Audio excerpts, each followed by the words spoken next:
ஹல்லேலூயா. கர்த்தருடைய பரிசுத்த நாமம் மகிமைப்படுவதாக. லூக்கா எழுதின சுவிசேஷம் 19ஆம் அதிகாரம் 42ஆம் வசனம் இவ்விதமாய் சொல்லுகிறது, உனக்கு கிடைத்த இந்த நாளில் ஆகிலும் உன் சமாதானத்துக்கு ஏற்றவைகளை நீ அறிந்திருந்தாயானால் நலமாயிருக்கும். இப்பொழுதோ அவைகள் உன் கண்களுக்கு மறைவாயிருக்கிறது என்று சொல்லி அங்கே வசனம் சொல்லுகிறது. உங்களுக்கு நான் இப்பொழுது வாசித்த அந்த லூக்கா 19ஆம் அதிகாரம் அங்கே 29ஆம் வசனத்திலிருந்து 42ஆம் வசனம் வரைக்கும் உள்ள அந்த பகுதியை உங்களுக்கு சுருக்கமாக நான் சொல்லிவிட்டு செய்திக்கு நேராய் நான் கடந்து செல்ல விரும்புகிறேன். எல்லாரும் நன்றாய் அறிந்த பகுதி. இந்த சம்பவத்தை குறித்து, இந்த சங்கதிகளை குறித்து மத்தேயு, மார்க்கு, லூக்கா, யோவான் 4 சுவிசேஷங்களிலும் எழுதியிருக்கிறது. நீங்கள் மார்க் எழுதின சுவிசேஷம் 11ஆம் அதிகாரம் 9ஆம் வசனத்தையும், மத்தேயு 21ஆம் அதிகாரம் 9ஆம் வசனத்தையும், யோவான் 12ஆம் அதிகாரம் 13ஆம் வசனத்தையும் நீங்கள் குறித்து கொள்ளுங்கள். இந்த பகுதிகள் இந்த 4 சுவிசேஷத்திலையும் சொல்லப்பட்டிருக்கிறது. யோவான் 12 முதல் வசனம் வாசியுங்கள். பஸ்கா பண்டிகைக்கு வர 6 நாளைக்கு முன்னே இயேசு தாம் மரணத்திலிருந்து எழுப்பின லாசரு இருந்த பெத்தானியாவுக்கு வந்தார். போதும். இந்த சம்பவத்தை உங்களுக்கு சொல்லும்படியாக, பஸ்கா பண்டிகைக்கு வருவதற்கு 6 நாளைக்கு முன்பே இயேசு எங்கே இருந்து எங்கே செல்லுகிறார் என்றால், பெத்பகே பெத்தானியா என்கிறதான கிராமத்தில் இருந்து எருசலேமுக்கு போகிறார். இப்பொழுது இன்றைக்கு ஞாயிற்றுக்கிழமை, அதாவது குருத்தோலை ஞாயிறு என்று சொல்லுகிறோம். இன்றிலிருந்து 5 நாட்கள் கணக்கு வைத்தால் என்ன வருகிறது நமக்கு? புனித வெள்ளி, அதாவது பெரிய வெள்ளி, குட் ஃப்ரைடே என்று சொல்லுகிற புனித வெள்ளி வருகிறது. அடுத்ததாக அதிலிருந்து 1 நாள் கழித்து உயிர்த்தெழுந்த ஞாயிறு. இது என்னவென்றால், ஒவ்வொரு வருடமும் பஸ்கா பண்டிகைக்கு இஸ்ரவேல் ஜனங்கள் எங்கே செல்லுவார்கள்? எருசலேமுக்கு செல்லுவார்கள். தங்களுடைய குடும்பத்தோடு சேர்ந்து குடும்பத்தாருக்காக பலியிடும்படியாக அங்கே எருசலேமுக்கு போவார்கள். அப்படியாக இப்ப இயேசு கிறிஸ்து லாசருவை உயிரோடு எழுப்பின அந்த பெத்தானியா என்கிறதான கிராமத்தில் இருந்து அவர் இப்ப எங்கே செல்லுகிறார்? எருசலேமுக்கு. எதற்காக? பஸ்கா பண்டிகைக்காக செல்லுகிறார். இப்ப பஸ்கா பண்டிகைக்கு போகிற எல்லாரும் கூட எதை கொண்டு போவாங்க? ஒரு ஆட்டுக்குட்டிய. இப்ப என்ன செய்கிறார்? இவர் எருசலேமுக்கு பஸ்கா பண்டிகைக்காக கடந்து போகிறார். கூட இப்ப யாரெல்லாம் போகிறார்கள்? இஸ்ரவேல் ஜனங்கள் எல்லாரும் இயேசு கிறிஸ்துவோடு கூட போகும் பொழுது இயேசு வருகிறார் என்று கேள்விப்பட்டு இப்ப எல்லாரும் எப்படி அவரை பார்க்கும்படியாக ஆச்சரியப்பட்டு ஆவலோடு பார்க்கும்படியாக வருகிறார்கள்.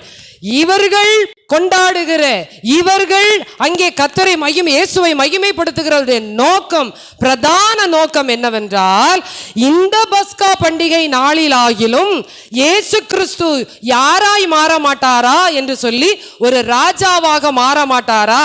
ஏனென்றால் யூதர்களுடைய அவருடைய எண்ணங்கள், அவருடைய திட்டங்கள் எல்லாம் என்னவென்றால், தங்களுக்கு ஒரு ராஜா வரப்போகிறார். ஏனென்றால் சகரியா 9ஆம் அதிகாரம் 9ஆம் வசனத்தில் இவ்விதமாய் சொல்லுகிறது, சீயோன் குமாரத்தியே கம்பீரித்து மகிழு, உன் ராஜா உன்னிடத்தில் வருகிறார். அவர் நீதி உள்ளவரும் ரட்சிக்கிறவரும் தாழ்மை உள்ளவரும் கழுதையின் மேலும் கழுதை குட்டியாகிய மரியின் மேலும் ஏறி வருகிறவருமாய் இருக்கிறார். அப்ப தீர்க்க தரிசனம் அங்க 600 ஆண்டுகளுக்கு முன்பதாக சொல்லப்பட்டாயிற்று. இப்பொழுது இஸ்ரவேல் ஜனங்களுடைய எண்ணம் என்னவென்றால், இப்ப கழுதை மேல ஏறி வர்றது யார் தான் வர்றா? இவர் தான் ராஜான்னு முடிவு பண்ணி உடனே அந்த ராஜாவுக்கு எல்லாரும் அங்கே குருத்தோலைகளை போட்டு தங்களுடைய வஸ்திரங்களை விரித்து அவரை என்ன செய்கிறார்கள்? வரவேற்கிறார்கள். இப்ப வரவேற்று கொண்டிருக்கும் பொழுது இயேசுவுடைய உள்ளான நோக்கம் என்னவென்றால், தான் எருசலேமுக்கு செல்வதின் நோக்கம் என்ன? பஸ்காவாக தன்னையே ஒப்பு கொடுக்கும்படியாக அவர் போகிறார். சுற்றி இருக்கிற ஜனங்களுடைய எண்ணம் எல்லாம் என்ன? ராஜா வருகிறார். இப்ப இன்னைக்கும் நம்மளும் குருத்தோலை ஞாயிறை எப்படிதான் கொண்டாடிக்கிட்டு இருக்கிறோம்? அன்னைக்கு இருந்த இஸ்ரவேல் ஜனங்கள் மாதிரி, யூதர்கள் மாதிரி தான் குருத்தோலையை பிடிச்சு ஆட்டிக்கிட்டு இருக்கிறோம். இன்னும் ஒரு 5 நாளையில அவர் சிலுவையில மரிக்க போகிறார், எனக்காக பாடுபட போகிறார், ரத்தம் சிந்த போகிறார் என்கிறதான எண்ணம் இந்த இஸ்ரவேல் யூத ஜனங்களுக்கு இல்லை. இப்பொழுது இவர் கடந்து போய் கொண்டிருக்கிறார். ஏன் கழுதையின் மேல் போனார்? யூத ஜனங்களுடைய வழக்கத்தின்படி என்னவென்றால், சமாதானம் பண்ண போகும் பொழுதும் சமாதானத்தின் காலத்திலும் எதுல தான் போவாங்க? கழுதையில தான் போவாங்க, குதிரையில போக மாட்டாங்க. குதிரையில எப்போ போவாங்கன்னா யுத்தத்துக்கு போகும் பொழுது மட்டுமே குதிரையில போவாங்க. சமாதானத்தோடு என் தேசம் இருக்கு, எந்த பிரச்சனையுமே இல்ல, ராஜா பவனி வருகிறார் என்றால் எதுல வருவாரு? அப்ப கழுதையில வரும்போதே ஜனங்கள்லாம் தெரிஞ்சுக்கிடுவாங்க, அப்பா நம்ம தேசம் எப்படி இருக்கு, சமாதானமா இருக்கு, பிரச்சனையே இல்ல. இப்ப வெற்றி பெற்று ராஜா வரும்பொழுது எதுல வருவார்? கழுதையில தான் வருவார், குதிரையில வரமாட்டார். ஏன்னா வெற்றி பெற்று வருகிறார். என்னுடைய நாட்டுக்கு இப்ப என்ன கிடைத்து விட்டது? சமாதானம். இப்ப சமாதான பிரபுவாகிய கிறிஸ்து இப்ப எதுல வர்றாரு?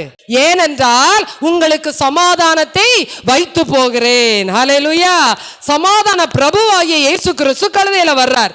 இப்ப சமாதானத்தின் தேவனாகிய கர்த்தர் கழுதையின் மேல் வருகிறார். எல்லாரும் அவரை பார்த்து ஓசன்னா ஓசன்னா, உன்னதத்திலே மகிமை என்று சொல்லி அவரை பாடுகிறார்கள். ஓசன்னா என்றால் அதனுடைய உண்மையான அர்த்தம் கர்த்தாவே எங்களை ரட்சியும். எதுக்கு ரட்சிக்கணும்? ரோமர்கள் எங்களை ஆண்டு கொண்டு இருக்கிறார்கள். ஆகவே யூதராகிய நீர் ராஜாவானால் எங்களுக்கு என்ன கிடைக்கும்?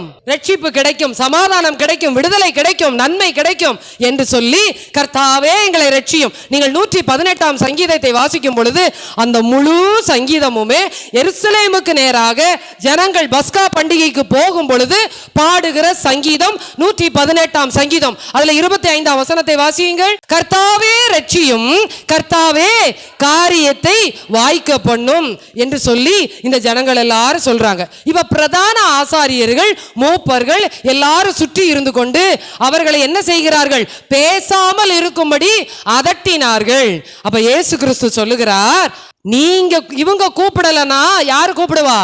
கல்லு கூப்பிடும். நீ என்ன அதட்டினாலும் சரி, என்ன இவங்களை பேச வேண்டாம்னு சொன்னாலும் சரி, இவங்களை நீ அதட்டலாம், பேசாமல் இருக்க செய்யலாம். ஆனால் யார் கூப்பிடுவார்கள்?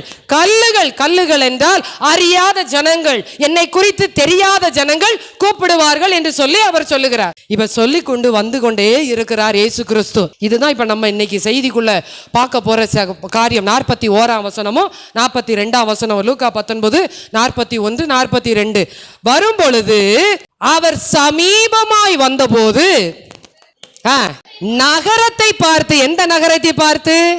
எருசலேம் நகரத்தை பார்த்து. பெத்பகே பெத்தானியா. பெத்பகே பெத்தானியாங்கிறது 2 கிராமம். இந்த கிராமத்திலிருந்து அந்த கிராமத்தை பார்க்கலாம், அந்த கிராமத்திலிருந்து இந்த கிராமத்தை பார்க்கலாம். ரெண்டுமே எப்படிதான் இருக்குது? பக்கத்துல பக்கத்துல இருக்குது. இவ ஒரு கூட்டம் இயேசு கிறிஸ்துவை பார்க்கும்படியாய் வந்தது. இன்னொரு கூட்டம் யோவான் 12ஆம் அதிகாரத்துல வாசிக்கிறோம், லாசருவை உயிரோடு எழுப்பின உடனே அங்கிருந்து எங்க தான் வர்றாரு? நேரா எருசலேமுக்கு. அப்ப லாசருவை உயிரோடு எழுப்பின யாருன்றத பார்க்கிறதுக்கும் ஒரு கூட்டம் வந்துகிட்டு இருக்குது. இயேசு கிறிஸ்து எங்களை ராஜாவாகி எங்களை மீட்டெடுப்பார் என்று சொல்லி அப்படி ஒரு கூட்டம் வருது. இப்படி பல கூட்டம், கிட்டத்தட்ட அங்கே கணக்கெடுப்பு சொல்லுகிறது 2.5 லட்சம் ஜனங்கள் அவரை சுற்றி பவனி வந்து கொண்டிருந்தார்கள். இப்படி பவனி வந்து கொண்டிருக்கிற அந்த நேரத்துல இவ அங்கிருந்து நடந்து வந்து எருசலேமுக்கு அருகாமே வந்து விட்டார். நகரத்தை பார்த்து அதற்காக கண்ணீர் விட்டு அழுது. ஏன் அழுதார்? ஏன் அழுதார்? எருசலேம் நகரத்துக்கு கிட்ட வந்தாச்சு. ஏன் அழுதார் என்றால் இப்பொழுது 2 பாதையாக பிரிகிறது. ஒரு பாதை எங்கே செல்லுகிறது? அரண்மனைக்கு நேராக கொண்டு போகிறது அந்த பாதை. இன்னொரு பாதை எங்க போகுதுன்னா தேவாலயத்துக்கு நேராக கொண்டு போகுது. அரண்மனைக்கு நேரா போனா என்னவா மாறலாம்? ராஜாவா மாறலாம். தேவாலயத்துக்கு நேரா போனா எப்படி மாறணும்? பலியாதான் மாறணும். புரியுதா உங்களுக்கு? இப்ப நகரத்துக்கிட்ட வந்துட்டாரு, எருசலேம் நகரத்துக்கிட்ட. அவங்க எல்லாம் ஆடல் பாடல் சத்தம் எல்லாம் கேட்டுட்டு அவர் சந்தோஷமா வந்து எருசலேம் நகரத்தை பார்த்த உடனே அவருக்கு அழுக தாங்க முடியல. ஜனங்கள் எல்லாரும் நினைக்கிறாங்க இவர் எங்க போறாரு? அரண்மனைக்கு போய் ராஜாவாக வீற்றிருக்க போகிறார். இப்பொழுது இயேசு கிறிஸ்து எருசலேம் நகரத்தை பார்த்து கண்ணீர் விட்டு அழுது அந்த இடத்துல பேசப்பட்ட வார்த்தை, சொல்லப்பட்ட வார்த்தை தான் 42ஆம் வசனம். இப்பொழுது வாசியுங்கள். உனக்கு கிடைத்த இந்த நாளில் ஆகிலும் உன் சமாதானத்துக்கு ஏற்றவைகளை நீ அறிந்திருந்தாயானால் நலமாயிருக்கும். இவ்வளோ நாளும் தான் நீங்க அறியல, இவ்வளோ நாளு தான் புரியல, இன்னைக்காவது நீங்க அறிந்திருந்தீங்கன்னா உங்களுக்கு எப்படி இருக்கும்? எப்படி இருக்கும்? இன்னைக்கு நான் அதைத்தான் சொல்றேன். இவ்வளவு நாளும் உங்களுக்கு புரியலனா இன்னைக்காவது கர்த்தருடைய வசனத்தை புரிந்து கொள்ளுங்கள். இன்னைக்காவது அதை அறிந்து கொள்ளுங்கள். ஹல்லேலூயா. அறிந்திருந்தாயானால் உனக்கு நலமாய் இருக்கும்.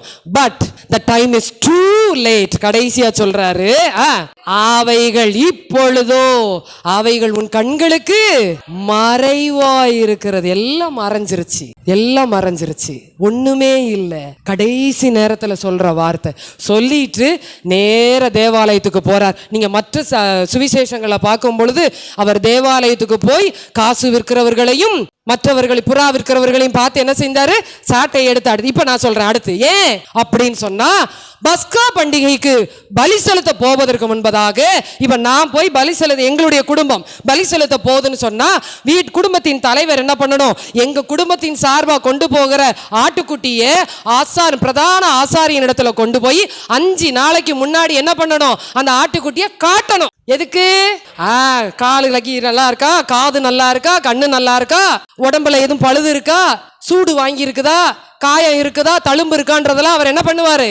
டெஸ்ட் பண்ணிட்டு தான் என்ன செய்வார்? அவரு பலி செலுத்த முடியும். அதனாலதான் இயேசு கிறிஸ்து எத்தனை நாளைக்கு முன்னாடி போனாரு? பஸ்கா பண்டிகைக்கு 6 நாளைக்கு முன்னாடி. யோவான் 12 வாஸ்தம் 6 நாளைக்கு முன்பதாக இவர் எங்கே போகிறார்? எருசலேமுக்கு. ஏன்? அங்கே இருக்கிற பிரதான ஆசாரியின் இடத்துல தன்னை காட்டும்படியாக. இதுவரை யாரும் ஏறி இராத கழுதை மேலும் கழுதை குட்டியின் மேல் அவர் என்ன செய்யறாரு? பவனி போறார். நான் பரிசுத்தம் உள்ளவர், நீதி உள்ளவர், உண்மை உள்ளவர், என்னிலே பழுதொன்றும் இல்லை என்று காண்பிக்கும்படியாக அவர் ஏறி போகிற கழுதையும் எந்த விதமான உபயோகமற்றது, இதுவரைக்கும் பயன்படுத்தலன்னு சொல்லிட்டு அவர் போய் தன்னை பிரதான ஆசாரிய இடத்துல காண்பிக்கும் பொழுதுதான் இவர் பார்க்கிறாரு அங்க எல்லாம் விற்பனை நடந்துகிட்டு இருக்கு. ஏன் விற்பனை நடக்குது?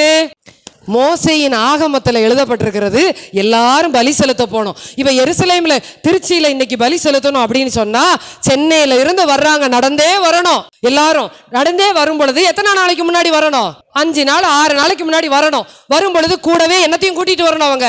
அப்ப அவங்களும் டயர்ட் ஆயிருவாங்க. கூட்டிட்டு வர்ற ஆடும் என்ன செய்ய முடியாது? கொண்டு வர முடியாது. தீனி போடணும், தண்ணி காட்டணும், அதுக்கு ரெஸ்ட் கொடுக்கணும், இன்னும் நாளாயிரும். அதனாலதான் அவங்க எல்லாம் என்ன பண்ணனாங்கன்னா, நீங்க எல்லாம் கஷ்டப்பட வேண்டாம், நீங்க நேரா வாங்க, உங்கேயே உங்களுக்கு என்ன இருக்கும்? எல்லாமே ஆடு இருக்கும், மாடு இருக்கும், புறா இருக்கும், எல்லாமே இருக்கும். எல்லாமே இருக்கிறதுனால நீங்க என்ன பண்ணலாம்? கையில பணத்தை மட்டும் நீங்க கொண்டு வாங்க. உங்ககிட்ட இருக்கிற ஆடோ கோழியோ புறாவோ என்னவோ அதெல்லாம் வித்துட்டு காசை கொண்டு வந்து இங்கே நீங்கள் வாங்கி என்ன பண்ணலாம்? இதை இயேசு கண்ட பொழுதுதான் அவர் என்ன செய்தார்? சாட்டைகளை எடுத்தார். பஸ்கா பண்டிகை முடிந்தது. ஓசன்னா போட்டு போயிடலாமா? இவ்வளவுதான். இதுக்குள்ள பெரிய சத்தியம் மறைந்திருக்கிறது. ஹல்லேலூயா. இப்பொழுதுதான் இயேசு கிறிஸ்து சொல்லுகிறார், உனக்கு கிடைத்த இந்த நாளிலாகிலும் நீ சமாதானத்துக்கு ஏதுவானவைகளை அறிந்திருந்தாயானால் நலமாயிருக்கும். இப்பொழுதோ உன் கண்களுக்கு மறைவாயிருக்கிறது. ஹல்லேலூயா, ஹல்லேலூயா. அங்க சொல்லுகிறார், நீங்கள் வாசியுங்கள், நான் ஒவ்வொரு வசனமா உங்களுக்கு சுட்டி காட்டிட்டு வர்றேன். மத்தேயு 23 அதிகாரம் 37 வசனம் வாசிங்க. சத்தமா ஒருத்தர் எடுத்து வேகமா வாசிங்க பார்க்கலாம். எருசலேமே, எருசலேமே, தீர்க்கதரிசிகளை கொலை செய்து உன்னிடத்தில் அனுப்பப்பட்டவர்களை கல்லெறிகிறவர்களை. மத்தேயு 23 அதிகாரம் 37 வசனமா. கோழி தன் குஞ்சுகளை சிறகுகளின் கீழே கூட்டி சேர்த்து கொள்ளும் வண்ணமாக நான் எத்தனையோ தரமோ உன் பிள்ளைகளை கூட்டி சேர்த்து கொள்ள மனதா இருந்தேன். உங்களுக்கு என்ன இல்ல? மனசே இல்ல. நான் எப்படியாவது உங்களை என் பக்கம் கொண்டு வந்துடணும், என் பக்கம் சேர்த்துறணும் அப்படின்னு சொல்லி நான் ரொம்ப பிரயாசப்பட்டேன். ஆனா உங்களுக்கு என்ன இல்ல? மனசே இல்ல. 38 வசனம் வாசிங்க. 38 மத்தேயு 23:38. இதோ உங்கள் வீடு. ஏன்னா நீங்க என்னைய சேர்த்துக்கொள்ள என்னவா இல்ல? மனது இல்ல. அதனால உங்கள் வீடு உங்களுக்கு பாழாக்கி விடப்படும். 39 கர்த்தருடைய நாமத்தினாலே வருகிறவர் ஸ்தோத்தரிக்கப்பட்டவர் என்று நீங்கள் சொல்லும் அளவும் இது முதல் என்னை காணாதிருப்பீர்கள் என்று உங்களுக்கு சொல்லுகிறேன். சொன்னாங்களா சொல்லலையா? சொன்னாங்களா சொல்லலையா? எல்லாரும் குருத்தோலைகளை போட்டு வஸ்திரங்களை விரித்து கர்த்தருடைய நாமத்தினாலே வருகிறவர் ஸ்தோத்தரிக்கப்பட்டவர். ஆனா அது வரைக்கும் அவர் யாருன்னு தெரியவே இல்லை. தெரிஞ்சிச்சா தெரியலையா? யோவான் எழுதின சுவிசேஷம் 12ஆம் அதிகாரம் 16ஆம் வசனம். ஏன் இவ்வளவு காரியத்தை சொல்றேன்னா, எல்லாமே வேதாகமத்தில் நமக்கு தெளிவாய் குறிப்பிடப்பட்டிருக்கிறது. யோவான் 12:16. இவைகளை அவருடைய சீஷர்கள் எப்ப அறியலையா? முன்னாடியே, துவக்கத்திலேயே. சில நேரம் பாருங்க, கர்த்தருடைய வசனம் நமக்கு இங்கிருந்து சொல்லப்படும், இல்லாட்டி நம்மளை கூப்பிட்டு வச்சு நம்முடைய போதகர் நமக்கு சொல்லுவாங்க. நமக்கு ஆரம்பத்தில் என்ன செய்யாது? புரியாது. என்னத்துக்கு இவர் தேவையில்லாம இவர் இதவே பேசிக்கிட்டே இருப்பார், இதவே சொல்லிக்கிட்டே இருப்பார், இதை தவிர வேற ஒன்றும் தெரியாது. ஆரம்பத்தில் அவர்களுக்கு அது அறியவில்லை. இயேசு மகிமை அடைந்த பின்பு இப்படி அவரை குறித்து எழுதி இருக்கிறதையும் தாங்கள் இப்படி அவருக்கு செய்ததையும் எப்ப நினைவு கூறுகிறாங்க பாருங்க. கடைசில இன்னும் ஒரு 5 நாள் இருக்கு, அவர் பலியாக போகிறார். இதுக்கு முன்னாடியே தெரிஞ்சிருந்தா இந்த முழு எருசலேமும் ரட்சிக்கப்பட்டிருக்குமே, இந்த யூதர்கள் எல்லாம் கிறிஸ்துவை அறிந்திருப்பார்களே. இப்ப கடைசி நேரத்துல வந்துட்டு இப்ப அவங்களுக்கு புரியுது. ஆரம்பத்தில், துவக்கத்தில் அறியவில்லை. இயேசு மகிமை அடைந்த பின்பு இவர்களுக்கு எல்லாம் புரிகிறது. இன்றைக்கும் நமக்கு அப்படித்தானே, ஆரம்பத்துல சொல்லும் போது புரியாது, எல்லாம் வாங்கி கட்டிட்டு அப்ப முடியவே இல்லை அப்படிங்கும் போதும், ஓ பாஸ்டர் இதைத்தான் நீங்க அன்னைக்கே சொன்னீங்களோ, கொஞ்சம் தெளிவா சொல்லியிருக்கலாம்ல, கொஞ்சம் புரியுற மாதிரி சொல்லியிருக்கலாம்ல, விளங்குற மாதிரி சொல்லியிருக்கலாம்ல. இந்த சீஷர்கள் மாதிரி தான் நாமும் நிறைய நேரம் பேசிக்கிட்டு இருக்கிறோம். இப்படியெல்லாம் நடக்கும் அப்படின்னு நீங்க முன்னமே சொல்லி இருந்தா எனக்கு எப்பவோ புரிஞ்சிருக்குமே, இந்த காரியம் நடந்திருக்காதே. அதெல்லாம் விட்டுட்டு இன்னைக்கு இந்த நாளிலே சமாதானத்துக்கு ஏதுவாகவனைகளை அறிந்து கொள்ளுவோம். மற்ற காரியம்லாம் நமக்கு நல்லா தெரியுது. சரீரத்துல நமக்கு பார்வை தெளிவு இல்லை என்றால் பல காரியங்களை செய்து நம்முடைய பார்வைக்காக பல காரியத்தை செய்து கொள்ளலாம். ஆனால் ஆவிக்குரிய ஜீவியத்திலே நமக்கு பார்வை சரியில்லை என்றால் ஒன்றுமே செய்ய முடியாது. இந்த யூதர்களும் அதே போலத்தான் தங்களுடைய ஆவிக்குரிய நிலைமையிலே தங்களுக்கு என்ன நடக்க போகிறது, தாங்கள் என்ன செய்து கொண்டிருக்கிறோம் என்பதை அறியாதபடியினாலே அவர்கள் கடைசி நேரத்தில் வந்து அவரை குறித்து இப்படி எழுதியிருக்கிறது என்று பஸ்கா பண்டிகைக்கு 5 நாட்களுக்கு முன்பதாக சொல்லுகிறார்கள். ஹல்லேலூயா, ஹல்லேலூயா. ஆவிக்குரிய குருட்டாட்டம் வேதத்துல யாருக்கெல்லாம் இருந்தது? பரிசேயர்களுக்கு இருந்தது, சீஷர்களுக்கு இருந்தது, அவிசுவாசிகளுக்கு இருந்தது. நீங்கள் வாசியுங்கள், பரிசேயர்களுக்கு இருந்ததா என்று சொல்லி, வேதபாரகர்களுக்கு இருந்ததா என்று சொல்லி யோவான் 3ஆம் அதிகாரம் 1ஆம் வசனம். யோவான் 3ஆம் அதிகாரம் 1ஆம் வசனம். யூதருக்குள்ளே அதிகாரியான நிக்கோதேமு என்னப்பட்ட பரிசேயன் ஒருவன் இருந்தான். 3ஆவது வசனம். இயேசு அவனுக்கு பிரதியுத்தரமாக, ஒருவன் மறுபடியும் பிறவாவிட்டால் தேவனுடைய ராஜ்யத்தை காண மாட்டான் என்று மெய்யாகவே மெய்யாகவே உனக்கு சொல்லுகிறேன். இந்த நிக்கோதேமு யார்? பரிசேயன். சரியா? சரி, அடுத்த வசனம் 4ஆவது வசனம் வாசிங்க. அதற்கு நிக்கோதேமு, ஒரு மனுஷன் வயசான பிறகு ஆஃப்டர் 40 ஆஃப்டர் 50 எப்படி என்ன செய்ய முடியும்? பிறக்க முடியும். 2ஆம் தரம் பிரவேசிக்க கூடுமோ? சில பேர் இப்படிதான் பேசிக்கிட்டே இருக்காங்க. இன்னமும் வசனத்தை சொன்னோம்னா அவங்க நமக்கு பிரசங்கம் பண்ணுவாங்க. இப்ப இயேசு கிறிஸ்து நிக்கோதேமு கிட்ட சொல்றாரு. சொன்னா என்ன செய்யணும்? நிக்கோதேமு கேட்கணும். நிக்கோதேமு என்ன சொல்றாரு? அது எப்படி ஆண்டவரே, ஒரு வருஷம், எனக்கு இப்ப வயசே 55 ஆச்சு, இதுக்கு மேல நான் போய் பிறக்க முடியுமா அப்படின்னு கேட்டா எப்படி இருக்கும்? இப்ப இயேசு கிறிஸ்து நிக்கோதேமு தான் கேட்கிறாரு. வாசிங்க, அடுத்து 10ஆவது வசனம் வாசிங்க. இயேசு அவனை நோக்கி, நீ இஸ்ரவேலில் யாரா இருக்கிறாய்? நீ சாதாரண ஆள் கிடையாது. யாரு நீ? போதகனாயிருந்தும் இவைகளை என்ன செய்யவில்லையா? இன்னைக்கு நம்ம எந்த ஸ்டேஜ்ல இருக்கோம்னு உங்களுக்கு தெரியும். ஆவிக்குரிய நிலைமையில குழந்தைகளா இருக்கிறோமா, இல்ல இந்த நிக்கோதேமு மாதிரி போதகனாய் மாறிவிட்டோமா? இங்க நிக்கோதேமுவை பார்த்து இயேசு கிறிஸ்து சொல்லுகிறார், நீ இஸ்ரவேலில யாரா இருக்கிறாய்? போதகனாய். நீ இன்னொருத்தருக்கு சொல்லிக் கொடுக்கிற நிலைமையில இருக்கிற நீ இவைகளை அறியாமல் இருக்கிறாயா? 11ஆவது வசனம். இயேசு அவனை, மெய்யாகவே மெய்யாகவே நான் உனக்கு சொல்லுகிறேன், நாங்கள் அறிந்திருக்கிறதை சொல்லி சாட்சி கொடுக்கிறோம், நீங்களோ எங்கள் சாட்சியை ஏற்றுக்கொள்வதில்லை. 12ஆம் வசனம். பூமிக்கு அடுத்த காரியங்களை நான் உங்களுக்கு சொல்லியும், ஐயா என்ன ஒரு வார்த்தை பாருங்க. நான் அப்படியே சிம்பிளா பேசுறேன். ஆண்டவர் சொல்றார், நான் சொல்லல. அவர் 12ஆம் வசனத்துல அதைத்தான் சொல்றாரு. பூமிக்கு அடுத்த காரியங்கள். ஏன் சொன்னார் தெரியுமா? இயேசு கிறிஸ்து பேசின எல்லா இடத்திலுமே எப்படிதான் பேசினார்? உவமையாத்தான் பேசினார், உவமையாத்தான் பேசினார். எங்கேயுமே அவர் வந்து கர்த்தராகிய இயேசு கிறிஸ்து சொல்லுகிறது என்னவென்றால், பேசவே இல்லை. ஒருவனுக்கு 2 குமாரர் இருந்தார்கள், ஆரம்பிச்சாரா? ஒருவன் வயலிலே விதைக்க சென்றான், ஆரம்பிச்சாரா?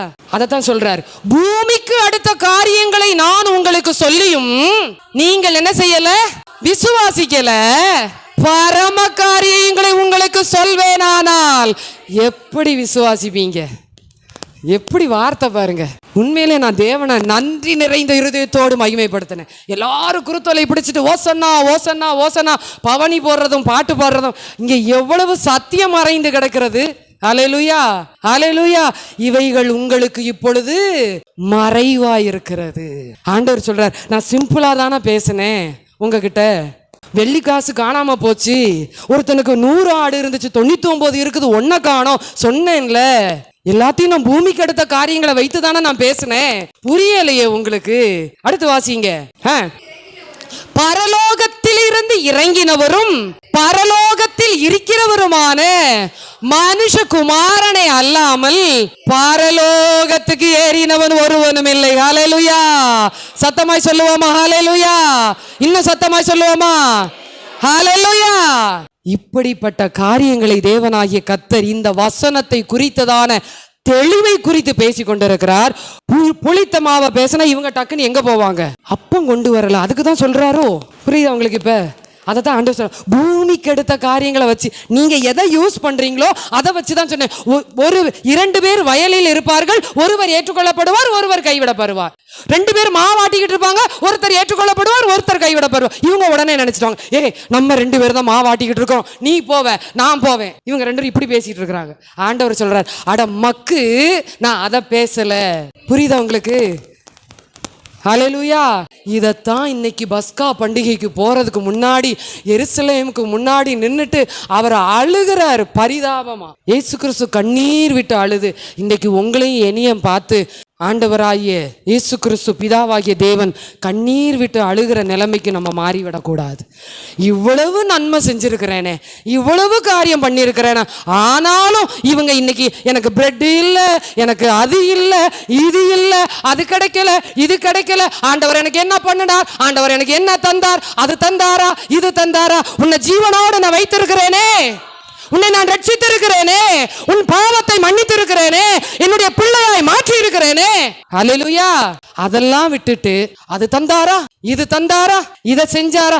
நான் எப்பயுமே சொல்லுவேன், 2 கை இல்லைன்னா நமக்கு 2 கை இருக்கும். ஆண்டவரே எனக்கு கொடுத்திருக்கிறீங்க, நன்றி ஆண்டவரே. ஹல்லேலூயா. அதைத்தான் அங்க சொல்றாரு, பூமிக்கு அடுத்தவைகளை நான் உங்களுக்கு சொல்லியும் நீங்களாம் என்ன செய்யல, புரியவே இல்லை. பரலோகத்தை பத்தி சொன்னா உனக்கு என்ன புரிய போகுது? இன்னைக்கு அப்படி அல்ல. என் கண்களை திறந்தருளும். எல்லாரும் ஒரு விஷயம் ஆண்டவரை பார்த்து கேட்போமா? ஆண்டவரே என் கண்களை திறந்தருளும், என் மனக்கண்களை திறந்தருளும். எல்லாரும் கேளுங்க வாய்கரத்தை. ஆண்டவரே, வசனம் உள்ளே நுழைய முடியாதபடிக்கு, வசனத்தை நான் புரிந்து கொள்ள முடியாதபடிக்கு, வசனத்தின்படி நான் வாழ முடியாதபடிக்கு, வசனத்தின்படி நடக்க முடியாதபடிக்கு இருக்கிற எல்லா இருதய கடினம், இருதய குருட்டாட்டத்தை இந்த நாளிலே எடுத்து போடும். ஹல்லேலூயா. 119ஆம் சங்கீதம் 18ஆம் வசனத்துல தாவீது என்ன சொல்லுகிறார் பாருங்க. உமது வேதத்தில் உள்ள அதிசயங்களை நான் பார்க்கும்படிக்கு என் கண்களை open my eyes, O Lord, to see the miracles of your words. Hallelujah. உம்முடைய வேதத்தின் ரகசியங்களை நான் பார்க்கும்படிக்கு. அப்ப அவருக்கு என்ன கண்ணுல பிரச்சனையா? இல்ல, பிரச்சனை இருதயத்துல. ஆண்டவரே நீர் பேசியும் நான் எப்படி இருக்கிறேன், கேட்காம இருக்கிறேன் ஆண்டவரே. ஆகவே என் கண்களை திறந்தருளும். Open my eyes O Lord. Hallelujah. ஆவிக்குரிய அறியாமையின் காரணங்களை நான் சொல்லிவிட்டு வேதத்தில் ஒரே ஒரு உதாரணத்தை சொல்லி நான் முடிக்க விரும்புகிறேன். ஆவிக்குரிய, அதாவது குருட்டாட்டம், இருதய கடினம் ஏன் வருகிறது என்று சொல்லி முதல் காரியம் எரேமியா 5ஆம் அதிகாரம் 3ஆம் வசனம் வாசியுங்கள். கர்த்தாவே எதை நோக்குகிறது? எதை நோக்குகிறது? கொஞ்சம் சத்தமா சொல்லுங்களேன். எதை நோக்குகிறது? உங்களை பாக்குதா? உங்ககிட்ட இருக்கிற சத்தியத்தை பாக்குதா? நல்லா சொல்லுங்க. உங்களை ஆண்டவர் பாக்குறாரா? உங்ககிட்ட அவருடைய வசனத்தை பாக்குறாரா? சத்தியத்தை. ஹல்லேலூயா. அடுத்து அவர்களை அடிக்கிறீர், ஆனாலும் அவர்களுக்கு வலிக்காது. அவர்களை நிர்மூலமாக்குகிறீர். சில சமயம் அடிச்சாலும் நமக்கு என்ன வரமாட்டேங்குது? புத்தி வரமாட்டேங்குது. தங்கள் முகங்களை எதை பார்க்கிலும் கண்மலை சாஃப்டா இருக்குமோ? கண்மலை சாஃப்டா இருக்குமா? எப்படி இருக்கும் கண்மலை? அடிக்கவே முடியாது. கண்மலையை பார்க்கிலும் கெட்டியாக்கி அசைக்க முடியாது. என்னையில என்ன செய்ய முடியாது? முடியவே முடியாது. நீங்க சொல்லிக்கிட்டே இருங்க, நான் இப்படித்தான் நிற்பேன். நீங்க சொல்லிக்கிட்டே இருங்க, நான் இப்படித்தான் ஜெபிப்பேன். நீங்க சொல்லிக்கிட்டே இருங்க, நான் இப்படிதான் சர்ச்சுக்கு வருவேன். நீங்க சொல்லிக்கிட்டே இருங்க, நான் அப்படித்தான் பண்ணுவேன். தங்கள் முகங்களை கண்மலையை பார்க்கிலும் கெட்டியாக்கி திரும்ப மாட்டோம் என்கிறீர்கள். ஹல்லேலூயா. மத்தேயு எழுதின சுவிசேஷம் 13ஆம் அதிகாரம் 14 முதல் 17 வசனங்கள். ஏசாயாவின் தீர்க்க தரிசனம் அவர்களிடத்தில் யாருகிட்ட நிறைவேறுது? இஸ்ரவேல் ஜனங்களிடத்துல, யூதர்களிடத்துல. அதாவது காதார கேட்டும் நோ சென்ஸ் அட் ஆல், கண்ணார கண்டும் நோ விஷன் அட் ஆல். இந்த ஜனங்கள் கண்களினால் காணாமலும் காதுகளினால் கேளாமலும் இருதயத்தினால் உணர்ந்து. அப்ப எங்கதான் மாற்றம் வரணும்? இருதயத்தினால் உணர்ந்து மனம் திரும்பாமலும். அங்க வசனம் சொல்லுது, மனம் திரும்பாமலும் உணராமலும் கேளாமலும் காணாமலும். அதனால அவங்களுக்கு என்ன இல்லை? ஆரோக்கியமாகாமலும் இருக்கும்படியாக. எப்படி இருக்கிறது? சரி, அடுத்து காதால் எப்படி கேட்கிறாங்களா? வரும்போதே என்ன பண்ணிடுறேன்னா ஒரு ஷட்டர் போட்டு வந்துடுறது. இந்த லெவல் தான் அந்த அது என்னது டெசிபல். இந்த டெசிபல் எவ்வளவுதான் போனோம், இந்த ஃப்ரீக்வன்சி இவ்வளவுதான் உள்ள போனோம்னு என்ன செஞ்சிருவாங்க? ஒரு ஷட்டர் அங்க வரும்போதே என்ன பண்ணிடுவாங்க? ஓகே அப்படின்னு வச்சுட்டு வந்துருவாங்க. காதுல எப்படி கேட்கும்? சொன்னீங்களா அப்படியா, எனக்கு தெரியலையே அப்படின்னு சொன்னாலே அவங்க காது எப்படி காது? மந்தமான காது. மந்தமாய் கேட்டு தங்க கண்களை என்ன பண்ணுவாங்களா? சில நேரம் கண்ணை மூடி உட்கார்ந்து இருக்காங்கன்னா அவங்க அப்படியே ஆழ்ந்த சிந்தனைக்கு போறாங்கன்னு கிடையாது. எங்க போயிட்டாங்க? I don't want to see, I don't want to hear. அதுதான் அதோட அர்த்தம். சில பேர் இப்படி உட்கார்ந்து இருக்காங்கன்னா okay you proceed, you go ahead, I will sleep like this அப்படின்னா உட்கார்ந்து இருப்பாங்க. காதுகளினால் கேட்க மாட்டாங்க, கண்ணில் நான் பார்க்க மாட்டாங்க, மந்தமா இருப்பாங்க. காது எப்படி இருக்கும்? அது மந்தமா தான் கேட்கும். அடுத்த வசனம், உங்கள் கண்கள் காண்கிறதினாலும் உங்கள் காதுகள் கேட்கிறதினாலும். உங்க காது இப்ப கேக்குதா? உங்க கண்ணு பாக்குதா? நீங்கள் பாக்கியம் உள்ளவர்கள். ஹல்லேலூயா. கர்த்தர் அதனாலதான் இன்னைக்கு நம்மளை இந்த இடத்துல கொண்டு வந்து இப்படிப்பட்ட ஒரு வார்த்தையை நம்மோடு பேசிக்கொண்டு இருக்கிறார். ஹல்லேலூயா, ஹல்லேலூயா. ரோமர் 11ஆம் அதிகாரம் 25ஆம் வசனத்தை வாசிங்க சீக்கிரமாய். ரோமர் 11:25. மேலும் சகோதரரே, நீங்கள் உங்களையே புத்திமான்கள் என்று எண்ணாதபடிக்கு ஒரு ரகசியத்தை நீங்கள் அறிய வேண்டும் என்று இருக்கிறேன். அது என்னவெனில், புறஜாதிகளுடைய நிறைவு உண்டாகும் வரைக்கும் இஸ்ரவேலரில் ஒரு பங்குக்கு கடினமான மனது உண்டாயிருக்கும். என்னவென்றால், புறஜாதியாருடைய நிறைவு உண்டாகும் வரைக்கும் அப்படின்னு சொன்னா, இயேசு கிறிஸ்து எதற்காக இந்த பூமிக்கு வந்தார்? காணாமற் போன இஸ்ரவேலிடத்திற்கே அன்றி நான் வேற எதுக்கும் என்ன அனுப்பப்படல. அவருடைய பிரதான நோக்கம் என்ன? அப்ப இஸ்ரவேலை ரட்சிக்கணும்னு சொல்லிதான். ஆனா இஸ்ரவேலை ரட்சிக்கப்படாததுனால இப்ப எங்க மாறிட்டாரு? கேட்டுக்கிட்டு இருக்கிற புறஜாதிகள் ரட்சிக்கப்படுறதுனால இப்ப புறஜாதிகள் பக்கம் மாறிட்டார். ஆனாலும் அவர் அங்க வசனம் சொல்லுகிறார், அப்போஸ்தலனாகிய பவுல் சொல்லுகிறார், புறஜாதியாருடைய நிறைவு உண்டாகும் வரைக்கும். அப்பா, இத்தனை கோடி ஜனங்கள் ரட்சிக்கப்பட்டு மனம் திரும்பி இயேசுவே மெய்யான தேவன், அவரை அல்லாமல் ரட்சிப்பு இல்லை, அவருடைய நாமம் ஒன்றே மேலான நாமம் சொல்ற வரைக்கும் யாருக்கு அறிவு வராதான்? இஸ்ரவேலருக்கு என்ன வராதான்? அறிவு வராது. அவருடைய இருதயம் எப்படி இருக்கும்? கடினமா இருக்கும். இன்னைக்கு இஸ்ரவேலருக்கு அறிவு வந்துருச்சுன்னு நினைக்கிறீங்களா? வந்துருச்சா? நீங்க போய் கிறிஸ்துன்னு சொல்லி பாருங்க, ஏத்துக்கிடுவாங்களா? முடியாது. ஏன் தெரியுமா? முழு உலகம் ரட்சிக்கப்பட்டு மேசியாவாகிய கிறிஸ்து வெளிப்படும் பொழுது அப்பந்தான் அவங்களுக்கு தெரியும், ஆமா இது சொன்னாங்களே. ஹல்லேலூயா. அதுதான் அந்த வசனம் சொல்லுது. புறஜாதியாருடைய நிறைவு உண்டாகும் வரைக்கும் இஸ்ரவேலரிடத்துல ஒரு பங்கு எப்படிதான் இருப்பாங்க? கடினமான மனதுடையவர்களாய் இருப்பார்கள். இன்னும் நிறைய வசனம் இருக்கு, எனக்கு சொல்லணும்னு ஆசை. ஏன்னா நீங்க வசனத்துல தேரணும், வசனத்தை புரிஞ்சுக்கிடணும். எனக்கு ஆசை, நேரம் இல்லை. ஆனாலும் நான் வேகமா கடந்து போகிறேன். ஒரே ஒரு வசனம் வாசிங்க, குறித்துக் கொள்ளுங்கள். 2 கொரிந்தியர் 3ஆம் அதிகாரம் 14-15 வசனங்கள். எபேசியர் 4:18 எடுத்தீங்கன்னா கொஞ்சம் சீக்கிரம் வாசிங்க. 2 கொரிந்தியர் 3:14-15, இன்னொருத்தர் எபேசியர் 4:18. அவர்களுடைய மனது என்னப்பட்டது? கடினப்பட்டது. இந்நாள் வரைக்கும், என்னைக்கு வரைக்கும்? இன்னைக்கு வரைக்கும், இந்த நிமிஷம் வரைக்கும், இந்நாள் வரைக்கும் பழைய ஏற்பாடை எடுத்து வாசிக்கும் போது நீங்காமல் இருக்கிறது. அந்த இருத கடனை யாரால நீக்கப்படுகிறது? கிறிஸ்துவினாலே நீக்கப்படுகிறது. அடுத்த வசனம், அவர்களுடைய 15, மோசேயின் ஆகமங்கள் வாசிக்கப்படும் போது இந்நாள் வரைக்கும் முக்காடு அவர்கள் இருதயத்தின் மேல். எங்க முக்காடு இருக்குது? இன்னைக்கு நீங்களும் நானும் போட்டிருக்கிற இந்த முக்காட சொல்லல, இருதய முக்காடு, இருதய கடினம். இந்நாள் வரைக்கும் அந்த முக்காடு என்ன செய்யப்படாமல் இருக்கிறது? நீக்கப்படாமல் இருக்கிறது. எபேசியர் 4:18. அவர்கள் புத்தியில் அந்தகாரப்பட்டு தங்கள் இருதய கடினத்தினால். அப்ப அறியாமை ஏன் வருது? நல்லா தெரிஞ்சுக்கிடணும். நம்ம தப்பிக்கலாம் நினைச்சு நம்ம எனக்கு தெரியலையேங்க அப்படின்லாம் சொல்லக்கூடாது. அங்க வசனம் சொல்லுது, அவர்கள் புத்தியில் அந்தகாரப்பட்டு தங்கள் இருதய கடினத்தினாலே, தங்களில் இருக்கும் அறியாமையினாலே தேவனுடைய ஜீவனுக்கு அந்நியரானார்கள். உங்க இருதய கடினம் உங்ககிட்ட இருக்குன்னு சொன்னா நீங்க தேவனுக்கு யார்? அந்நியர். அப்ப இருதய கடினம் ஏன் வருது அப்படின்னு சொன்னா என்ன காரியம் என்றால், ஏன் இருதய கடினம் வருகிறது என்றால், புத்தியில் அந்தகாரப்பட்டு இருதய கடினத்தினாலே. 19ஆம் வசனம் சொல்லுகிறது, உணர்வில்லாதவர்களாய் சகலவித அசுத்தங்களையும் ஆவலோட நடப்பிக்கும்படி தங்களை காம விகாரத்துக்கு. காம விகாரம், this is not literal meaning of காம விகாரம்.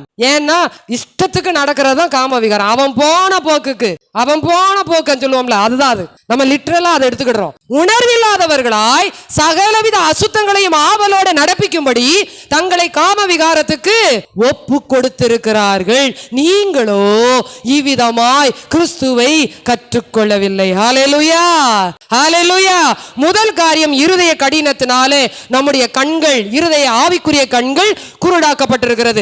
இரண்டாவதாக வசனத்தை சொல்லுகிறேன், குறித்துக் கொள்ளுங்கள். 2 கொரிந்தியர் 4:4 வசனம். தேவனுடைய சாயலாய் இருக்கிற கிறிஸ்துவின் மகிமையான சுவிசேஷத்தின் ஒளி அவிசுவாசிகளாகிய அவர்களுக்கு பிரகாசமாய் இராதபடிக்கு இப்பிரபஞ்சத்தின் தேவனானவன் யார்? சாத்தான் அவருடைய கண்களை, மனதை குருடாக்கினான். அப்ப ரெண்டாவது எப்படி கண்ணு குருடாக்கப்படுது? அதாவது இருதய கண்ணுன்னு சொன்னோன்னே நீங்க இந்த கண்ணை நினைச்சிடாதீங்க. இப்பிரபஞ்சத்தின் தேவனானவன் அவர்களுடைய மனதை என்ன பண்ணிட்டான்? குருடாக்குனதுனால கர்த்தருடைய சாயலா இருக்கிறன்னா, எதற்காக உருவாக்கப்பட்டேன், எதற்காக சிருஷ்டிக்கப்பட்டேன், எதற்காக ரட்சிக்கப்பட்டேன், எதற்காக தேவனை ஏற்றுக்கொண்டேன், எதற்காக நான் அவருடைய ரத்தத்தினால கழுவப்பட்டேங்கிறத எனக்கு என்ன செய்யல? புரியல. புரியாததுனாலதான் நிறைய நேரத்துல என்னத்த ஜோமண்ணி சொல்றேன் தெரியுமா? அப்ப பிசாசு உங்க இருதயத்தை என்ன பண்ணிட்டான்? குருடாக்கிட்டான். மூணாவது 2 பேதுரு 1:9. இவைகள் இல்லாதவன். எவைகள் இல்லாதவன்? நீங்க அந்த வசனத்துல 5வது வசனத்துல இருந்து வாசித்து வந்தீங்கன்னா உங்களுக்கு தெரியும். விசுவாசமானது தைரியம் என்ன செய்யுது? ஞானத்தையும் இப்படி ஒன்னொன்னா சொல்லிட்டே வந்துட்டு அப்புறம் கனிகளால் நிறையப்படணும். இவைகள் இல்லாதவனோ அப்படின்னு சொல்லி வருது அந்த வசனம். சரியா? இவைகள் இல்லாதவன் எவனோ முன் செய்த பாவங்களற தான் சுத்திகரிக்கப்பட்டதை. நான் சொன்னனா, ரட்சிக்கப்பட்டதையே மறந்துட்டு ஆண்டவர் என்னை மீட்டெடுத்தாரு, எனக்காக கல்வாரி சிலுவையில் ரத்தம் சிந்தினாரெல்லாம் மறந்துட்டு என்ன பண்ணார்? ஒரு சொட்டு ரத்தம் கொடுக்கலன்னா இன்னைக்கு நீங்களும் நானும் என்ன செஞ்சிருக்க முடியாது? ரட்சிக்கப்பட்டிருக்க முடியாது. நம்ம அவர்கிட்ட கொடுத்தா வச்சிருந்தோம், ஆண்டவரே என் ரத்தத்தை ஸ்டாக்ல வச்சுக்கோங்க அப்படின்னு கொடுத்தா வச்சிருந்தோம். நம்ம யோசிச்சு பாருங்க. ஒண்ணுமே நம்ம செய்யல அவருக்கு. நீங்க யாரோ நான் யாரோ, எங்கேயோ இருந்தோம், எங்கேயோ வளர்ந்தோம், எங்கேயோ பிறக்க போறோம். ஆனா முன் அறிந்து, முன் குறித்து, தெரிந்து கொண்டு, நீதிமான்களாக்கி, பரிசுத்தப்படுத்தி, பிள்ளைகளாக்கி, எவ்வளவு காரியம் செஞ்சு இன்னைக்கு பிள்ளையா மாற்றி நம்மளை வச்சிருக்கிறாரு. இன்னைக்கு வந்துட்டு என்ன பண்ணினார் அப்படின்னா அதான் அங்க சொல்றாரு, நீ என்ன பண்ணினார் நீ கேட்கிறியே, அப்படி கேட்கிற உங்களுக்கு நான் சொல்லுகிறேன். பேதுரு சொல்லுகிறார், இவைகள் இல்லாதவன் எவனோ அவன் தான் முன் செய்த பாவங்களற சுத்திகரிக்கப்பட்டதை மறந்து. எல்லாரும் சொல்லுங்க, என்னது? மறந்து. எப்படிப்பட்ட குருடனா? கண் சொருகி போன குருடனா எப்படி?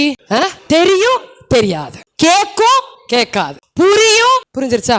இதுதான் கண் சொருகி போன குருடன்.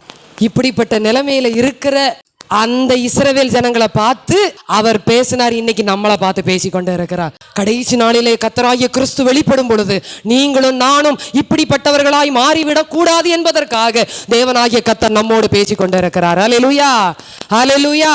நான் தப்பிச்சுக்கிடுவேன். ஏன் தெரியுமா?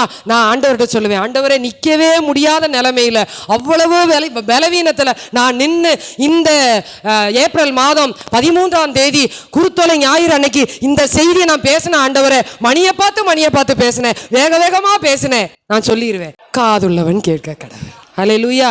சரி, இப்ப ஒரே ஒரு காரியம் வேகமா நான் கடந்து செல்லுகிறேன். இந்த குருட்டாட்டம் ஏன் வருகிறது என்று பார்த்தோம். இதை நம்ம தவிர்க்கணும்னா என்ன பண்ணணும்னு சொல்லிட்டு நான் வேகமா முடிக்கிறேன். ஒரே ஒரு வசனத்தை வாசிங்க. எபேசியர் 1ஆம் அதிகாரம் 17ஆம் வசனத்திலிருந்து 19ஆம் வசனம். எல்லாரும் கொஞ்சம் வேதாகமத்தை திருப்பிக் கொள்ளுங்க தயவு செய்து. தம்மை நீங்கள் அறிந்து கொள்ளுவதற்கான, எல்லாரும் சொல்லுவோமா? என்னது? உங்க பைபிள் அந்த வார்த்தை இருக்குதா? அந்த வசனம் இருக்குதா? உங்க கையில பைபிள் இருக்குதா? கொஞ்சம் வாசிங்களேன் அத. இயேசு கிறிஸ்துவின் தேவனும் மகிமையின் தேவனுமானவர் யாரை அறிந்து கொள்வதற்கு? அவரை நீங்கள் அறிந்து கொள்வதற்கு ஞானத்தையும் தெளிவையும் அளிக்கிற ஆவியையும் உங்களுக்கு தந்தருள வேண்டும் என்று. அதோட நிப்பாட்டிக்கோங்க. இப்ப ஃபர்ஸ்ட், வெரி ஃபர்ஸ்ட், என்னுடைய இருதய கடினமா வரக்கூடாமல் நான் தடுக்க வேண்டும் என்றால் how to cure my spiritual blindness அப்படின்னு சொன்னா ரெண்டு காரியம் நடக்கணும். ஒன்னு, என்னுடைய ஆவியில என்ன செய்யணும்னா, என்னுடைய மூளையிலே மூளை அறிவு செயல்பட வேண்டும். அதைத்தான் நாங்கள் அப்போஸ்தலனாகிய பவுல் எபேசியருக்கு எழுதுகிறார். கர்த்தராகிய இயேசு கிறிஸ்துவை அறிந்து கொள்வதற்கான ஞானத்தையும் தெளிவையும் நீங்கள் அளிக்கிற ஆவியை உங்களுக்கு தந்தருள வேண்டும். அப்ப முதல் காரியம் எங்க நடைபெறுது? இப்ப நான் பேசுறேன், சரியா? இப்ப நான் உங்கள்கிட்ட பேசிக்கிட்டு இருக்கிறேன். பேசும்போது இப்ப ஃபர்ஸ்ட் எங்க போய் ரீச் ஆகுது? எதுல கனெக்ட் ஆகுது? மூளையில கனெக்ட் ஆகுதா? அப்ப என்னுடைய அந்த அறியாமை அகல வேண்டும் என்றால் முதலாவது என்னுடைய மூளை அறிவில் அது என்ன செய்யணும்? கிரியை செய்யணும். இரண்டாவது வாசிங்க, அதை தொடர்ந்து அப்படியே 18-19. தாம் இப்ப மூளை அறிவு வேலை செஞ்சிருச்சு. மூளை அறிவு சொல்லிருச்சு, இவர்தான் யாரு? மேசியா, இவர்தான் இயேசு கிறிஸ்து, இவர்தான் மெய்யான கிறிஸ்துன்னு சொல்லி என் மூளை என்ன செஞ்சிருச்சு? எனக்கு சொல்லிருச்சு. தாம் நம்மை அழைத்ததினாலே எனக்கு உண்டாய் இருக்கிற நம்பிக்கை இன்னதென்று தாம் கிறிஸ்துவை எங்கே இருந்து எழுப்பினார்? மரித்தோரில் இருந்து எழுப்பி அவரிடத்தில் நடப்பித்த பலத்த சத்துவத்தின் வல்லமையின் படியே விசுவாசிக்கிறவர்களாகிய. அப்ப விசுவாசம் வந்துச்சா? இல்ல, மூளையில வேலை செஞ்சிச்சு. என்ன செஞ்சிச்சு? இவர் தான் இயேசு கிறிஸ்து, மெய்யான கிறிஸ்து, அடிக்கப்பட்டார், பாடுபட்டார், ரத்தம் சிந்தப்பட்டார், 3ஆம் நாளில உயிரோடு எழுந்தார், மீண்டும் அவர் என்ன செய்வார்? வருவார். அப்படிங்கறத என் மூளை என்ன செஞ்சிச்சு? அக்செப்ட் பண்ணுச்சு, ஏற்றுக்கொண்டது, கனெக்ட் பண்ணுச்சு. சரியா? அதுதான் 17ஆம் வசனம். இப்ப இருதயத்துல இப்ப நான் என்னுடைய மூளை ஏற்றுக்கொண்டதை என் இருதயம் இப்ப என்ன பண்ணுதுன்னா அதை அக்செப்ட் பண்ணுது.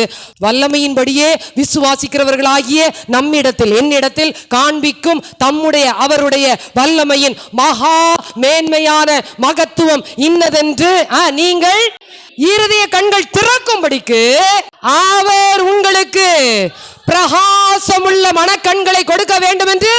ஹல்லேலூயா.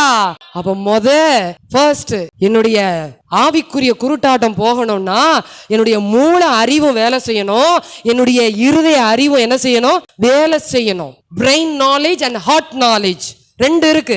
இந்த ரெண்டும் வேலை செஞ்சா மட்டும்தான். மூளை அறிவு மட்டும் வேலை செஞ்சா என்ன நடக்கும்னா, வருவாங்க சர்ச்சுக்கு 7 வாரம் கூட வருவாங்க, 3 மாசம் கூட வருவாங்க. இயேசுதான் மெய்யான தேவன், உங்களுடைய பாவங்களை மன்னிக்கிறார், சுகம் கொடுக்கிறார், ரட்சிக்கிறார், ஆசீர்வதிப்பார், உயர்த்துவார். என்ன செய்வாங்க? கேட்பாங்க. அப்புறம் என்ன செய்வாங்க? போயிருவாங்க. இருதயத்துல ஏற்றுக்கொண்டவங்க என்ன பண்ணுவாங்க? இயேசு கிறிஸ்துவுக்கு தங்களை என்ன செய்வாங்க? அப்ப ரெண்டும் வேலை செய்யணும். ஹல்லேலூயா. இப்ப ரெண்டும் வேலை செஞ்ச ஒருத்தனை நான் உங்களுக்கு சொல்லட்டா? யோவான் எழுதின சுவிசேஷம் 9ஆம் அதிகாரம் 1 முதல் 41 வசனங்கள். அவர் அப்புறம் போகையில் பிறவி குருடனாகிய ஒரு மனுஷனை இயேசு கிறிஸ்து மொத ஒரு பிறவி குருடனை சுகமாக்குனதுன்னா அது இதுதான். இப்ப பிறவி குருடனை இயேசு கிறிஸ்து என்ன செய்கிறார்? சுகமாக்குறார். உங்களுக்கு எல்லாருக்கும் இந்த சம்பவம் தெரியும். அதுல 4 பார்ட்டை பிரிச்சுக்கோங்க, சரியா? 9ஆம் அதிகாரம் 1-5 வசனங்கள் ஒரு பகுதி, அடுத்து 8-12 வரைக்கும் ஒரு பகுதி, 13-19 வரைக்கும் ஒரு பகுதி, 20-21 ஒரு பகுதி, சரியா? இதுதான் இன்னைக்கு இந்த ஆவிக்குரிய குருட்டாட்டம் என்பது எப்படி வேலை செய்யுதுன்றதை நம்ம பார்க்க போறோம். என்னவென்றால் 9-5 வசனங்கள் இயேசு கிறிஸ்து சுகமாக்கி என்ன செய்கிறார்? அவனை பார்த்து, எப்ப உனக்கு என்ன செய்யுது? பிறவி குருடன். சரி, அப்ப உடனே என்ன பண்றாரு? அவர் காரி உமிழ்ந்து சேற்றை குழப்பி என்ன பண்றாரு? அவன் கண்களின் மேல் பூசி சீலவாம் குளத்துல போய் காலுவு. இப்ப சீஷர்கள் என்ன கேக்குறாங்க அவர்கிட்ட? 2வது வசனம், ஆண்டவரே, இவன் இப்படி பிறவி குருடனா பிறந்தது இவன் செய்த பாவமா? இப்ப என்ன சொல்றது? நீ பேசுறதுனாலதான் அவன் குருடாயிட்டான்னு சொல்றதா? நீ எல்லாம் இப்படி பேசிக்கிட்டு இருக்கீங்களே என் கூடயே இருந்து அப்படின்னு சொல்றதா? அப்படி கேட்கறாங்க. ஆவிக்குரிய குருட்டாட்டத்துக்கு நான் சொல்றேன், இயேசு கிறிஸ்துவோடு இருந்து ஊழியம் செய்த, அற்புதத்தை பார்த்த, அதிசயத்தை பார்த்த, வல்லமையை வெளிப்படுத்தின இயேசு கிறிஸ்துவை காண்பித்த இயேசு கிறிஸ்துவை பார்த்து இந்த சீஷர்கள் கேட்கிறார்கள், ஆண்டவரே, இவன் இப்படி பிறந்தது இவன் செய்த பாவமா, இவன் பெற்றோர் செய்த பாவமா? அப்ப இயேசு கிறிஸ்து ஒரு வார்த்தை சொல்றார். என்ன சொல்லுகிறார்? இது ரெண்டுமே கிடையாது.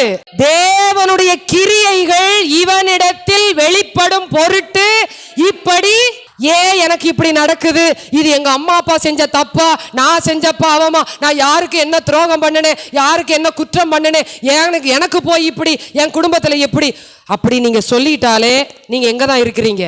எங்க இருக்கீங்க சொல்லுங்க. யாரெல்லாம் சொன்னீங்களா சொல்லுங்க. இப்ப அப்படிதான் சொல்லணும்.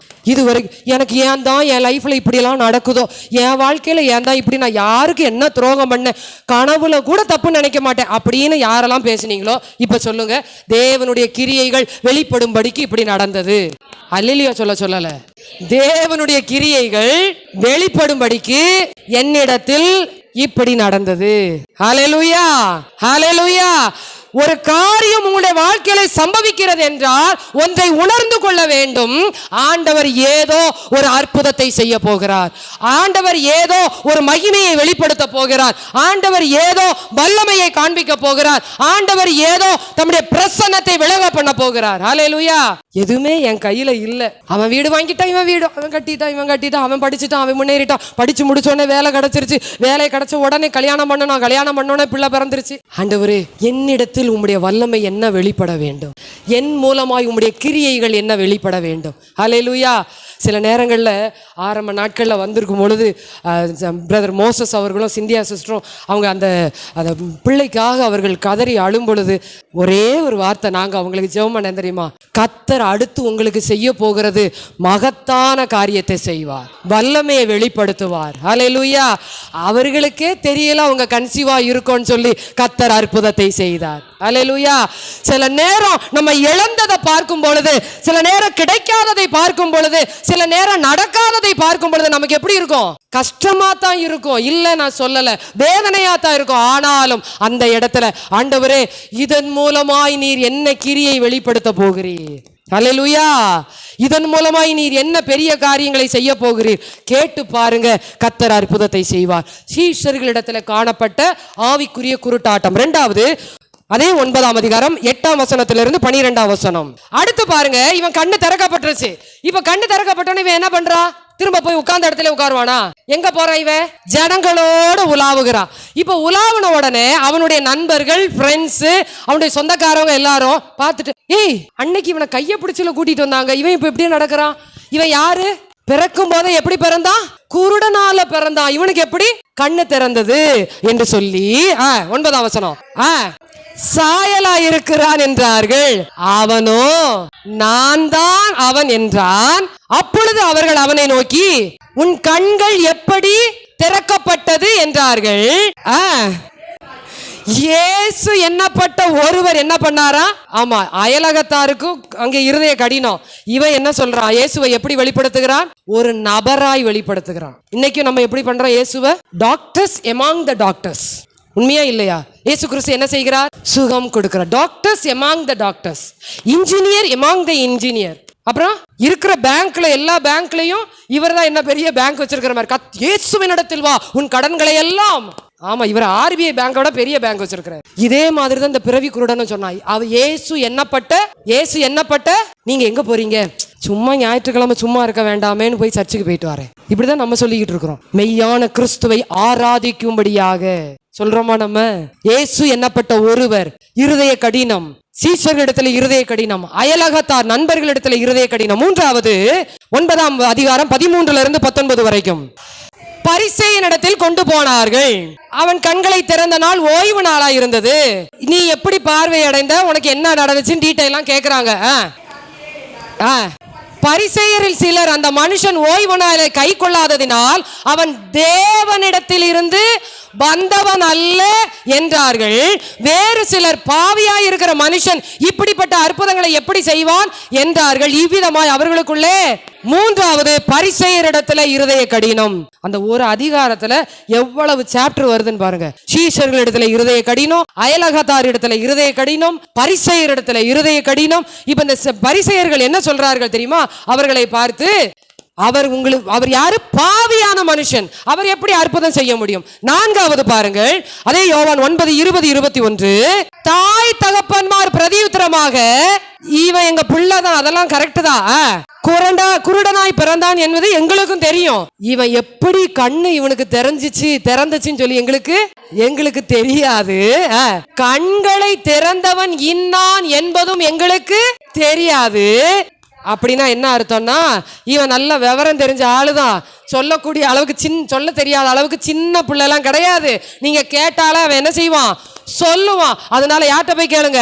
அவன்கிட்டயே போய் கேளுங்கன்னு சொல்லிட்டாங்க. சில நேரத்துல எப்படி உங்களுக்கு நடந்தது? சர்ச்சுக்கு கூப்பிட்டாங்க, போனேன், எனக்கு என்ன நடந்தது? இருதய கடினம். சீஷர்களிடத்துல இருதய கடினம், அயலகத்தார் நண்பர்களிடத்துல இருதய கடினம், பரிசேயர்களிடத்துல இருதய கடினம், அங்கே பெற்றோரிடத்துல இருதய கடினம். இன்றைக்கு சீஷர்களாய் நீங்கள் இருப்பீர்கள் என்றால் உங்களிடத்துல இருதய கடினம் இருக்கும் என்றால் மாற்றி விடுங்கள். நண்பர்களிடத்துல இருதய கடினம் இருக்கும் என்றால் மாற்றி விடுங்கள். நீங்கள் பரிசேயராய் வேதத்தை போதிக்கிற அளவிற்கு, புரிந்து கொள்ளுகிற அளவிற்கு கர்த்தர் ஞானத்தை கொடுத்திருந்தும் இருதய கடினம் இருக்கும் என்றால் அகற்றி விடுங்கள். பெற்றோராய் அதுதான் ஃபுல் ரெஸ்பான்சிபிலிட்டி. பெற்றோராய் நீங்கள் இருதய கடினத்தோடு இருப்பீர்கள் என்றால் இன்றைக்கு எல்லாவற்றையும் மாற்றிவிட்டு, இந்த பிறவி குருடன் சொன்ன வார்த்தை முதலாவது இயேசு என்கிற ஒருவர். இரண்டாவது அவன் சொன்ன வார்த்தை என்ன தெரியுமா? அவன் தீர்க்கதரிசி என்றான். நீங்க அந்த அதிகாரத்தை வாசிச்சு பாருங்க, தீர்க்கதரிசி என்றான். மூன்றாவது அவன் சொன்ன வார்த்தை யோவான் 9ஆம் அதிகாரம் 28-33. இவர் தேவனிடத்திலிருந்து வந்தவர். ஸ்டெப் பை ஸ்டெப்பா கண்ணு திறக்குது பாருங்க. ஸ்டெப் பை ஸ்டெப்பா கண்ணு திறக்குது. 2 கண்கள் திறக்கப்பட்டது அவனுக்கு. லெஃப்ட் அண்ட் ரைட்டா? இல்ல, சரீர பிரகாரமாக கண்கள் திறக்கப்பட்டது, ஆவிக்குரிய பிரகாரமாக கண்கள் திறக்கப்பட்டது. என்னது? இயேசு என்கிற நபர். இரண்டாவது தீர்க்கதரிசி. மூன்றாவது இவர் தேவனிடத்தில் இருந்து வந்தவர். உங்களுக்கு வசனம் தெரியணும்னா 9ஆம் அதிகாரம் 28-33 வரைக்கும் அந்த வசனத்தை குறித்துக் கொள்ளுங்கள். இவர் யார்? தேவனிடத்தில் இருந்து வராதிருந்தால் ஒன்றும் செய்ய மாட்டாரே.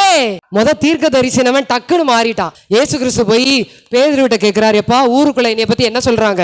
அப்ப எல்லாரும் அவன் என்ன சொன்னான்? ஆண்டவரே, சிலர் உம்மை தீர்க்கதரிசி என்றும் சிலர் உம்மை எலியா என்றும் சொல்லுகிறார்கள். இப்ப இவனும் அப்படிதான் சொன்னான். கடைசியா ஒரு வார்த்தை சொன்னான் தெரியுமா? அதான் முக்கியமான வார்த்தை. வாசிங்க, யோவான் 9ஆம் அதிகாரம் 35-38 வரைக்கும். நீ தேவனுடைய குமாரனிடத்தில் விசுவாசமா இருக்கிறாயா? அவனுடைய இருதயம் திறக்கப்பட்டுச்சுன்னு திறந்த உடனேதான் இப்போ ஒரு கேள்வியை இயேசு கிறிஸ்து கேட்கிறார். எப்பா, நீ என்னை தேவனிடத்தில் இருந்து வந்தவன் என்று அறிந்து கொண்டாய், நீ என்னை விசுவாசிக்கிறாயா? அடுத்த வசனம். அதற்கு அவன், ஆண்டவரே, இருக்கும்படிக்கு அவர் யார் என்றான். இயேசு அவனை நோக்கி, நீ பிசிக்கலா, நீ சரீர பிரகாரமாய் அவரை கண்டிருக்கிறாய், உன்னுடனே பேசுகிறவர் அவர்தான் என்றார். உடனே அவன், that is the main point, உடனே அவன், ஆண்டவரே, விசுவாசிக்கிறேன் என்று சொல்லி அவரை பணிந்து கொண்டான். ஹல்லேலூயா! கரங்களை தட்டி தேவனை மகிமைப்படுத்துவோம். ஹalleluya. உனக்கு கிடைத்த இந்த நாளில் ஆகிலும் நீ சமாதானத்துக்கு ஏதுவானவைகளை அறிந்திருந்தாய், ஆனால் உனக்கு நலமாயிருக்கும். இப்பொழுதோ அவைகள் உன் கண்களுக்கு மறைவாய் இருக்கிறது. நம்ம கண்ணுக்கு மறைவாய் இல்ல, கர்த்தர் வெளிப்படையாய் நம்மோடு பேசிக் கொண்டிருக்கிறார். ஹalleluya. ஒரு கண்ணு தெரியாம பிறவி குருடனாய் இருந்தவன் இப்பொழுது இயேசுவை பார்த்து சொல்லுகிறான், ஆண்டவரே நீர்தான் மெய்யான தேவன் என்று சொல்லி அவரை பணிந்து கொண்டான். இன்றைக்கு நீங்களும் நானும் இந்த மனுஷனை போல கண் திறக்கப்பட்டவர்கள், அதாவது இருதய கண்கள் திறக்கப்பட்டவர்களாக ஆண்டவரிடத்துல, ஆண்டவரே இந்த நாளிலே என்னை முழுவதுமாய் ஒப்பு கொடுக்கிறேன். நான் பேசின, நான் சிந்தித்த, நான் யோசித்த எல்லாவற்றையும் தயவாய் மன்னியும். இந்த நாளிலே ஆண்டவரிடத்துல மன்னிப்பு கேட்போம். கர்த்தர் ஒரு அற்புதம் செய்ய வல்லமை உள்ளவர். ஹல்லேலூயா. நீங்கள் யோவான் 9:39 அங்க பரிசேயர்கள் மறுபடியுமாய் இயேசு கிறிஸ்துவினிடத்துல வந்து கேட்கும் பொழுது அங்க இவ்விதமாய் சொல்லுகிறார்கள். அவர்கள் 9:39 காணாதவர்கள் காணும்படியாகவும் காண்கிறவர்கள் குருடராகும்படியாகவும் நியாய தீர்ப்புக்கு நான் இந்த உலகத்திலே வந்தேன். ஹல்லேலூயா. அதனுடைய அர்த்தம் என்னவென்றால், காணாதவர்கள் புறஜாதியாராகிய நீங்களும் நானும். காண்கிறவர்கள் யார்? இயேசு கிறிஸ்து யூதர்களோடு இஸ்ரவேலர்களோடு கூட சேர்ந்து ஊழியம் செய்தார், பேசினார், புத்தி சொன்னார், அறிவுரை சொன்னார், உபதேசம் பண்ணார், சத்தியத்தை போதித்தார். ஆனால் காண்கிறவர்கள் என்னவாய் மாறிவிட்டார்கள்? குருடராய் மாறிவிட்டார்கள். காணாதவர்களாகிய நீங்களும் நானும் கர்த்தர் இன்றைக்கு பார்க்கும்படியாய் உதவி செய்திருக்கிறார். ஹல்லேலூயா, ஹல்லேலூயா. கடைசியாய் சொல்லும் பொழுது சொல்லுகிறார், காணாதவர்கள் காணும்படியாகவும் காண்கிறவர்கள் குருடராகும் நியாய தீர்ப்புக்கு நான் இந்த உலகத்தில் வந்தேன். கர்த்தர் தாமே உங்களை ஒவ்வொருவரை ஆசீர்வதிப்பாராக.